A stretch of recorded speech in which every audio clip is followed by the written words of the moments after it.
In Elden Ring, the strength class is known as 9 ladies dancing, 8 maids a milking, 7 swans a swimming, 6 geese a laying, 5 golden. But what if instead of doing this much damage, I got OP at certain stages and just decided to...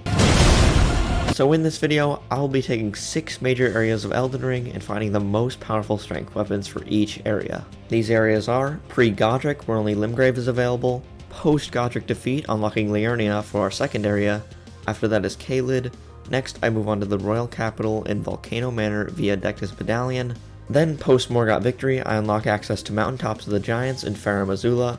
Finally, after Elden Beast is defeated, we will have access to every item in the game available.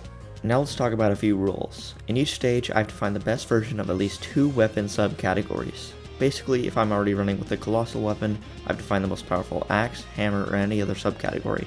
And just to be clear, a strength weapon is a weapon where the highest stat required to use is the strength stat. And obviously, this isn't going to be perfect because some people like to be f***ing fat. Someone calls you dumb, it's mean, but you might be f***ing dumb.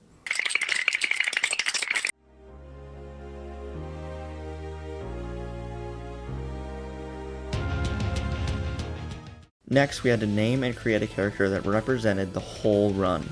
Who is the strongest man / woman right now? It has to be George R.R. Martin. He created Elden Ring with his own 2 hands. There can be no one stronger. I tried making him in character customization. He just looks like a starved Santa Claus. Then I spawned in, picked out my horse, and rode down south near the Castle Morn area, picking up upgrades on the way.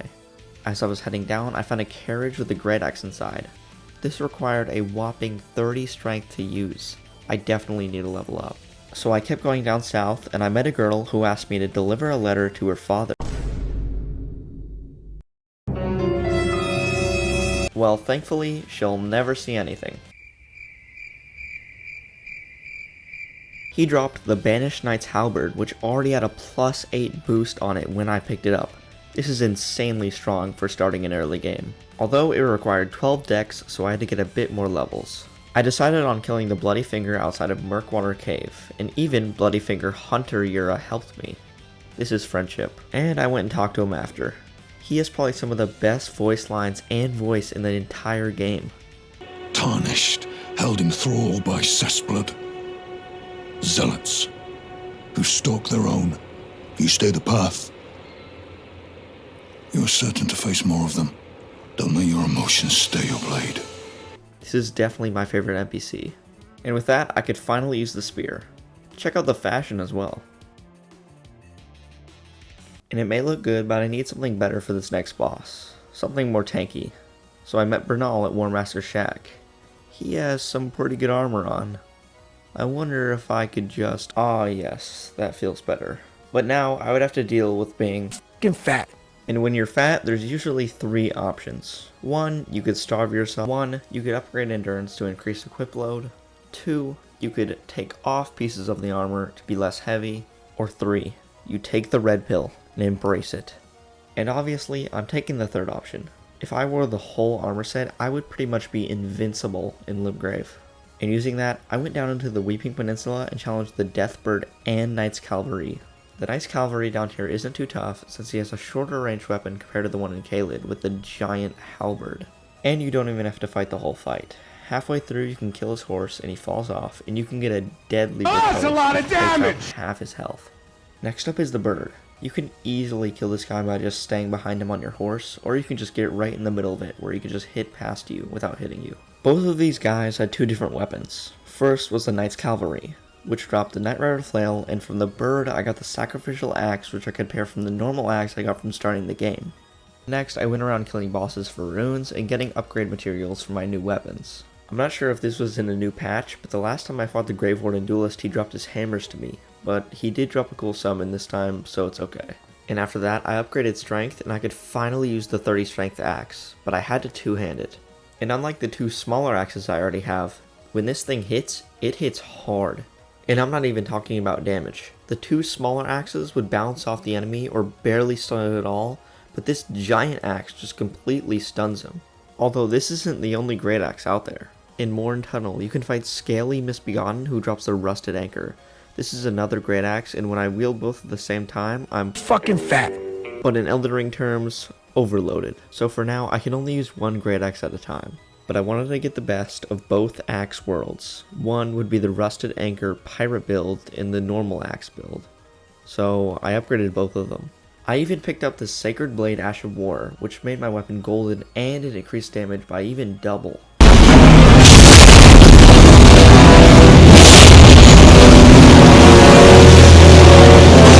I don't have pronouns.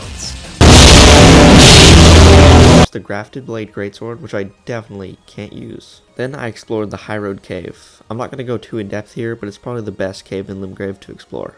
Another part of Limgrave that I didn't think about first but eventually got to was Siofra River. That's right, it's in Limgrave, not Liurnia. And this place has a lot more upgrades for us. First, I went and lit all the pillars and picked up this golden sea on the way. Also,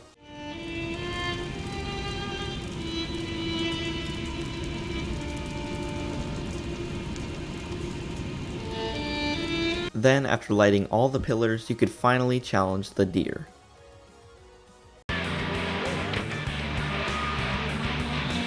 This thing isn't too hard because of our golden anchor, but it was still fun to fight and it awarded us a ton of runes. I didn't know this until now, but in Siofra there's a portal that leads to a different whole part of the Siofra map, like a whole new boss and other drops. The other boss was the Dragonkin Soldier, which I struggled on for a bit, but it gave me time to test my new summons. The best one I found was the guy with the bow and arrow, who just shot him a few times and then died instantly when he got aggro. Eventually I beat him and picked up 15k runes in the Dragon Halberd, the best halberd at the stage of the game. And I realized later I could have paired this with the one drop from Irina's husband, but two-handing it also works and gives off tons of damage. One other thing that I won't go over is I killed the ulcerated tree spirit in the Fringe Folk Hero's grave.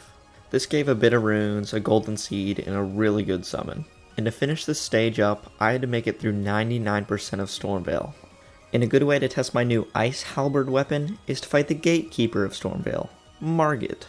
Let's see how that went.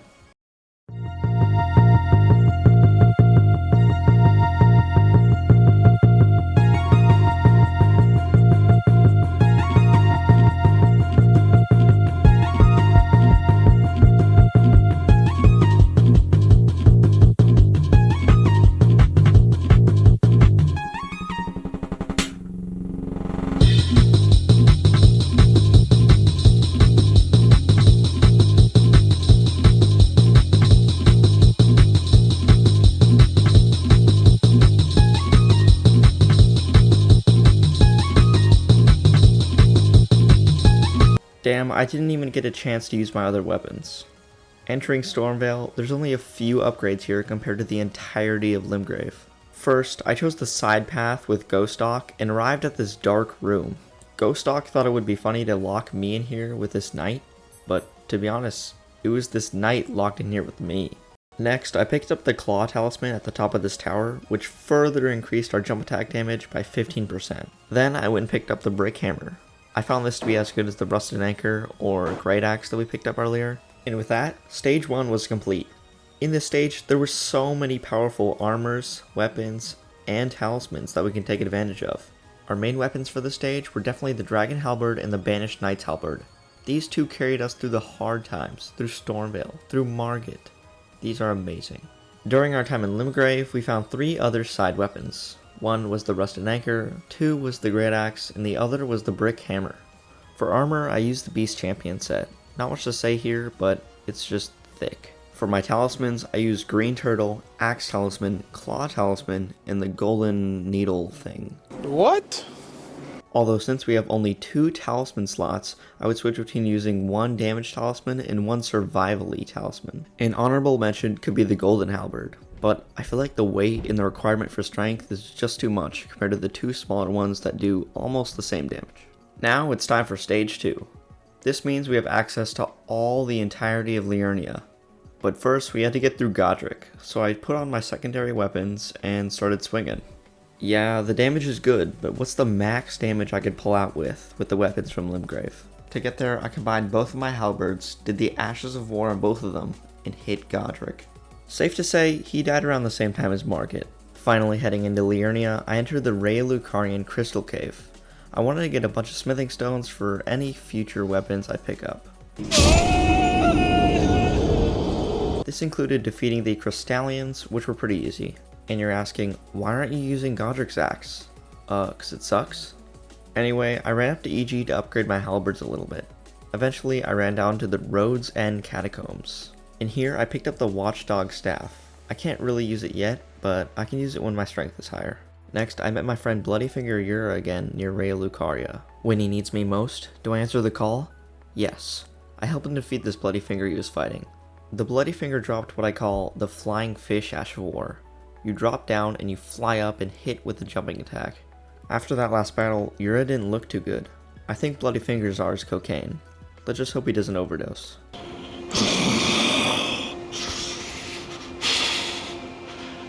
Then I went to the Bellum Highway at night to fight this Knight's Cavalry. He drops his halberd. Let's hope it's as big as the one he's carrying. Oh my god, bro. Oh, hell no, man. What the fuck, man? Get your ass. Even though it was smaller, it is better than the Banished Knight's halberd, so I switched them out. In this stage, I pretty much ran around Liurnia, picking up upgraded materials and killing random bosses for runes. We'd make good mates, I reckon. I'll be seeing you.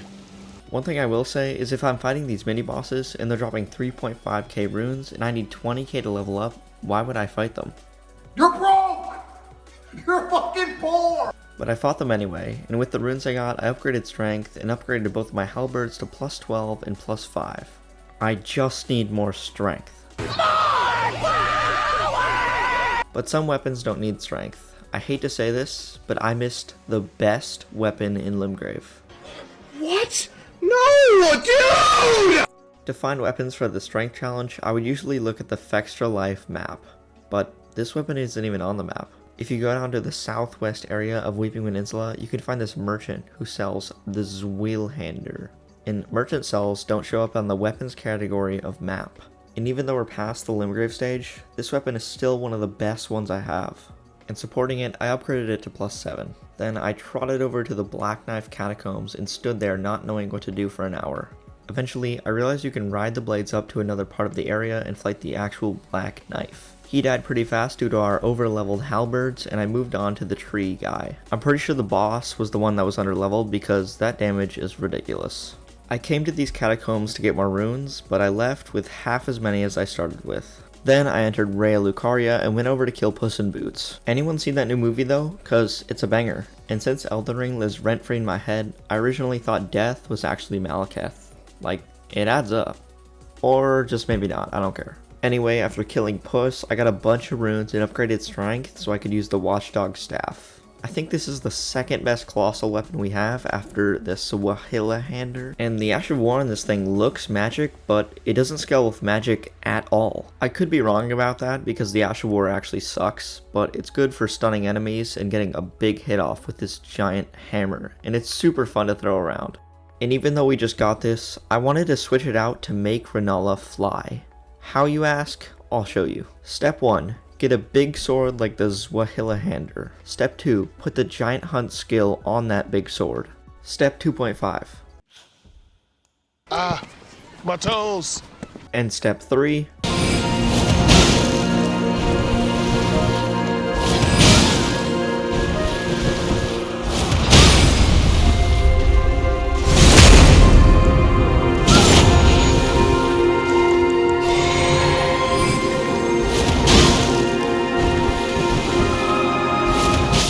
It's safe to say she won't be coming back from that. In this stage, there weren't as many upgrades as Limgrave, but there's still a lot to go over. For my main weapons, I stuck to 2 colossal swords. First was the Zwilhander, I still can't pronounce that, and the Watchdog Staff. My side weapons for the stage were the Dragon Halberd and the Knight's Cavalry's Halberd. These would have been very good on the Renala, but making her fly is a little better. My armor stayed the same as it provides the most poise and is still the thickest. For my talismans, I used Green Turtle and Claw Talisman. The Green Turtle really helped with stamina, and the Claw Talisman really helped for big weapons that need a quick attack. And if you have any suggestions or anything I missed, even if it increases damage by like 0.001%, make sure to tell me. Next, we move on to Ohio. Next, we move on to Caelid, also known as the Strength Land. And why I say that is because when you walk in Caelid, there's a giant carriage, and inside is one of the best colossal swords in the game, the Greatsword. Paired with the right Ash of War, you can have one of the most deadly attacks in the game. To get an Ash of War like this, I had to kill the lion at the bottom of Fort Gale, but instead I just cheesed him. I standed on this pole and used the Watchdog Staff Ash of War. This summons probably like 8 glint blades, and it goes to kill the lion pretty easily, no hits. This dropped the Lion's Claw Ash of War. The stagger damage from this Ash of War is so good that it one-hits most normal enemies for them to stagger. Then I went to Fort Faroth, killed the dragon, and used the golden hand thing to get 25% more runes. Then I went inside Fort Faroth, got the medallion, and got the Radagon sword seal. Next I went and visited Dragon Barrow Cave. This is one of the scariest experiences I've ever felt in Elden Ring.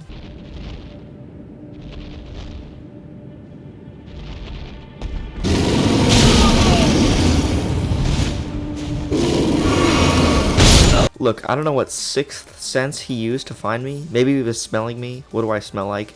But this was scary. And even watching it back, I'm still shitting my pants. I just turned around and he decides to hit me from the back? Really? At the end of this treacherous cave, my reward was the Bull Goat's Talisman. This increases poise by 33%. I think poise is just stagger damage, or I'm not sure. Anyway, I'm not going back through that cave, so I just warped out with the Grace thing. Next, I spent time going through Gale Tunnel and the Celia Tunnel to get smithing stones 4 and 5. I pumped these straight into the Greatsword. I want this sword to be insanely strong.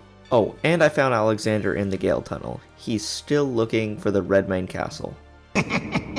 After this, I went down to the elevator in North Seofor River. Now, you're wondering why couldn't I access this before? Well, it's because the elevator goes straight up to Caelid.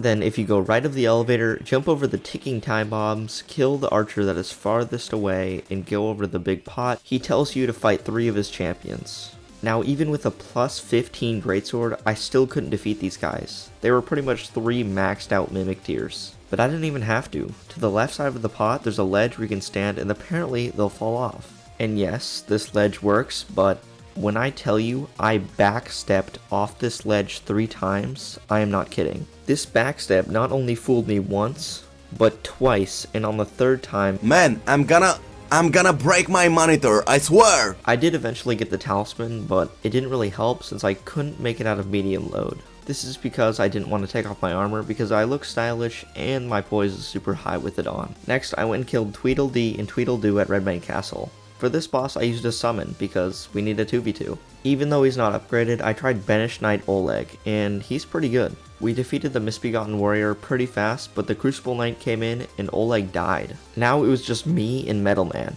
Thankfully, my dodging skills are up to par, so he died in like 2 hits. These two dropped the Rune's Greatsword, and I had to make a few decisions if I actually wanted to use this. First of all, I'd have to scale a little bit more into strength since it required 50 strength. That means my vigor will stay at like 25. But that's not the main problem. The main problem is it requires 16 intelligence, and I have a whopping 7. Although we could get the Stargazer heirloom, but all of that would take away from our overall physical strength damage. But the only reason we actually need the intelligence is use the Ash of War on the weapon.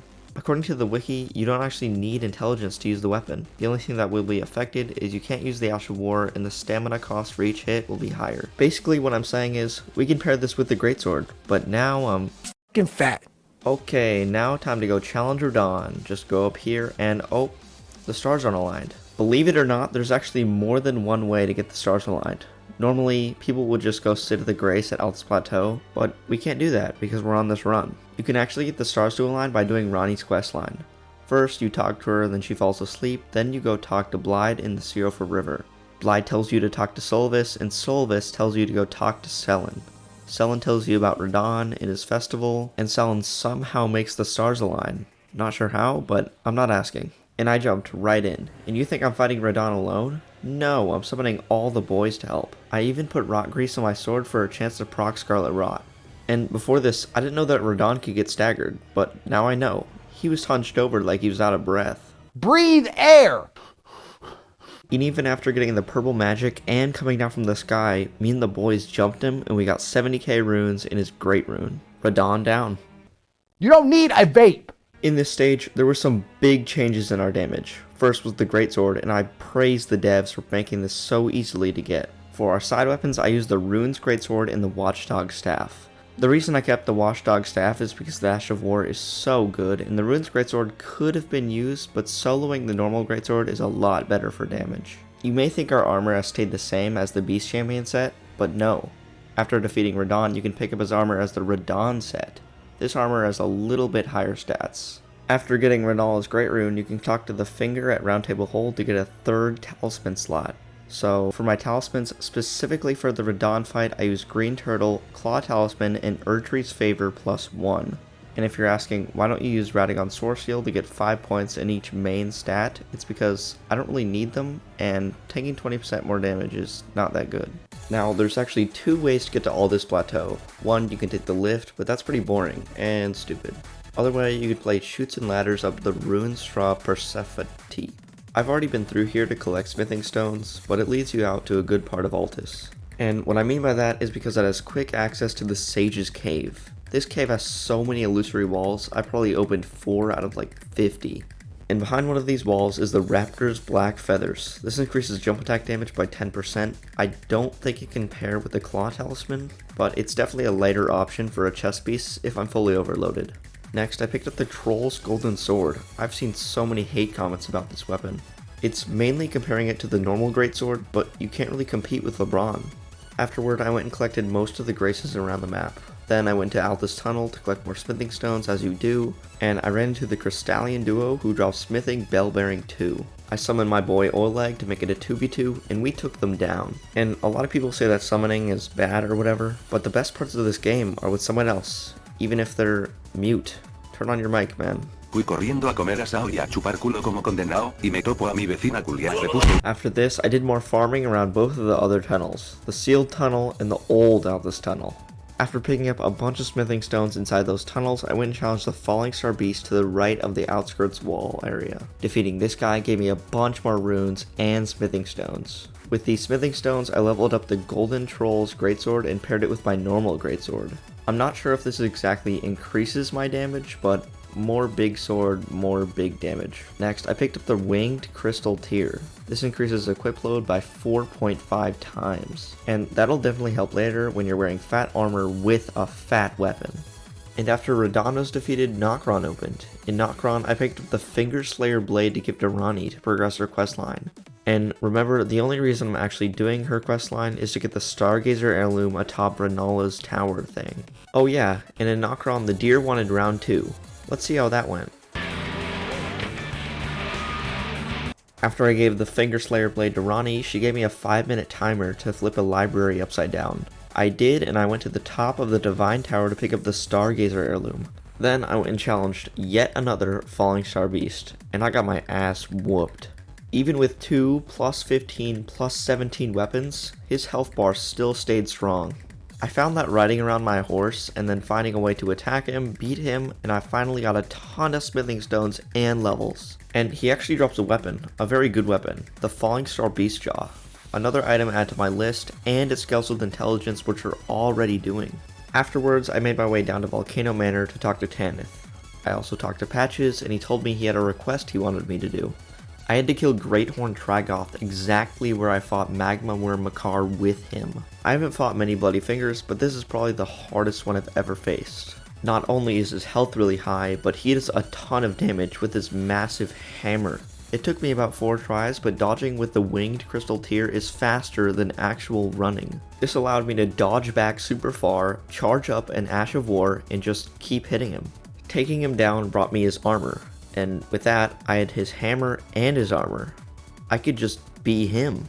Anyway, the main reason I actually got this armor is because it has better poise and defense than the Radahn armor. For the final weapon on my list, I went down to Fort Lade and killed this giant iron dude for this Prelate's Inferno's Cozier. And the Ash of War on this weapon is just amazing. It's a fire lawnmower, lighting fire to everything. But with so many weapons, I need to buy so many smithing stones. I needed a ton of runes, and the only place I can think of is Rykard.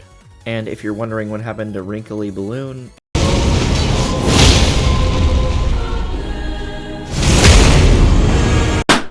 now, even though Rykard is a mimic boss, I still kinda struggle with him. my weapons weren't upgraded enough, and the Serpent Hunter is at +0. And if you're wondering, yes, I can use the Serpent Hunter. It's at 0 for all stats, and it even scales with strength. I would always die when he was like 2 hits away, but one time I got really lucky and I managed to take him down. Now, with all these runes, I was at 25 vigor. I could pump vigor till 32, or I could upgrade all my weapons. Not sure what to decide, I pumped all of it into vigor. I needed that extra health. Then I went and picked up Royal Knight's Resolve, which increases first strike by 80%, and then I went and killed Inquisitor Giza, who dropped Giza's Wheel. This requires 18 dex. These requirements are crazy. This was a really fun weapon that I wanted to use, but somehow dex has taken over colossal weapons. Afterward, I still needed runes for smithing stones, so I went and killed the Draconic Tree Sentinel. I could have easily beat this guy by myself, but watching my mimic do petty little damage is super entertaining. Now I finally had enough runes to upgrade all of my weapons. Here's what I ended up with. For my 2 swords that required Sombers, the Runes Greatsword and the Star Scourge Greatsword, I got the Runes Greatsword up to +9 and I got the Star Scourge up to +6. This was mainly because I didn't want to get the Somber 7 in Omenland, because that place is just terrible. For my non-Somber weapons, the huge brick hammer thing and the Prelate's red hammer, I got them both up to about +17. And the star of the show, the Greatsword, which I got up to +20. This is damage. Just to show you how powerful this is, let's take Godfrey for example.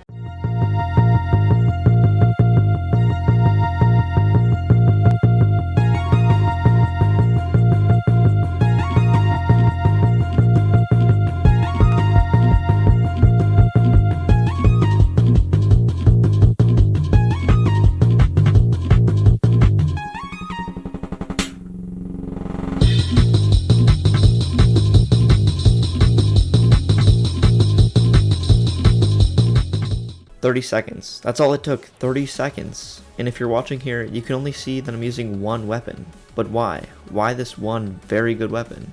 It's because it requires 50 strength and I need a two-handed. But now, since Goldfree dropped the talisman slot, I could put Radagon's Soul Seal in from Kaled and get 5 more strength.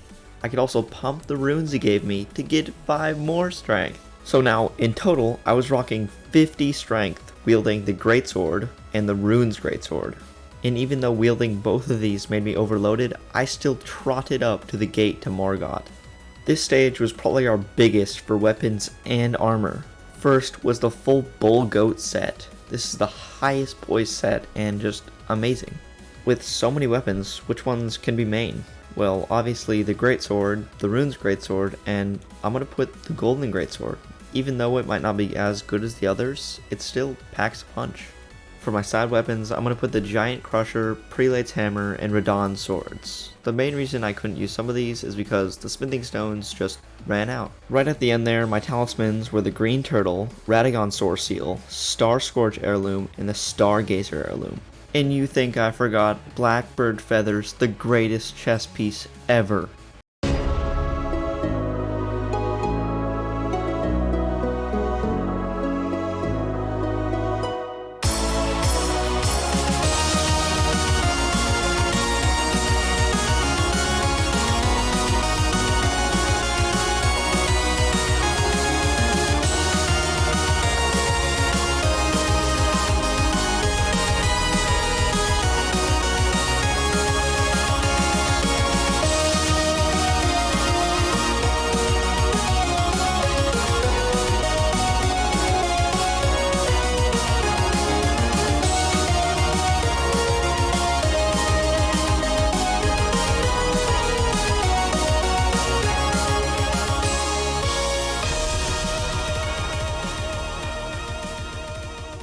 Yeah, probably my favorite boss in the game, going down. This gives us access to the Rolled Medallion, which ultimately means Mountaintops of the Giants. This means we had all the way up to Malekith to even make slight improvements. All we had to do is take the lift of Rolled up and... Finally, we meet the Tarnished, who would be Lord. Oh my. Why the long face? I fear that you were previously acquainted with this vessel. Well, that is most unfortunate, for he is dead. As for his flesh, He gave it to me. Shabriri, I hope you can make your peace with that. Ah, may chaos take the world. May chaos take the world! My disappointment is immeasurable, and my day is ruined. Before fighting the fire giant, I went around small dungeons collecting useful items, like this blood talisman, which increases damage by 20% if blood is in the vicinity. To pair with that, I went and killed this invisible scarab to get seppuku, which stabs yourself, but makes it so blood is in the vicinity. The only other thing I did was I got the smithing bell bearing 3. This pushes my hammer up to plus 20. But for the fire giant, he didn't care. For the second phase, I have to stay on my horse between his legs and it does like 200 damage. Maybe in the first phase, I'll just be doing 5,000 in one hit, but it's just not worth it. I ended up only using the hammer for the first phase to get this incredible damage and using the runes greatsword for the second phase for the consistency. And with these genius tactics, I actually ended up beating him, gaining a billion runes and failed to use the golden foot. Now I can enter Farum Azula, except I'll be the only one to be able to see it, because my computer just can't handle it. All of the flying dragons and rubble everywhere just takes up all my CPU, and recording is even worse. The only time I can actually do it is when I'm fighting a boss, because it doesn't load the outside area. So for the few things I did, I went and killed Alexander. Sorry, but he drops a really good talisman which increases your skills. Unfortunately, that's the only thing I remember doing. Otherwise, I went and killed the Godskin duo for the smithing bell bearing 4. This means we can upgrade our hammers to plus 24. And for plus 25, I needed 2 ancient dragon smithing stones. One is next to the Church of Repose in the skull, and the other is dropped by Garank, the beast clergyman in the bestial sanctum. After that, I just ran up to Malekith. And I do want to mention, prior to walking in here the first time, I beat the Draconic Tree Sentinel, which took a lot of my health potions away. And I didn't even use my buffs. And I was still able to second phase him. I did die in the second phase though, but if he's dying like that, he's gonna be crying when he sees my final form.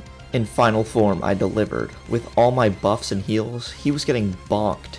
I think he died in 3 hits in the second phase. He's just so squishy. And beating him awarded me a billion runes and the conclusion of the 4th stage. In this stage, my damage probably tripled. For my mid weapons, I used the big colossal hammer and Prelate's red hammer. These go very well with each other and stack damage nicely. For my side weapons, I used the normal greatsword and the runes greatsword. Next, for my armor, I used the bull goats full set. I took off the black feathers just because I wanted more poise. More stagger, more damage. For my talismans, I used Green Turtle, Lord of Blood's Exaltation, Claw Talisman, and Star Scourge Heirloom. These all helped me beat Malekith. Next up is Godfrey. Oh, you think I forgot someone? There we go.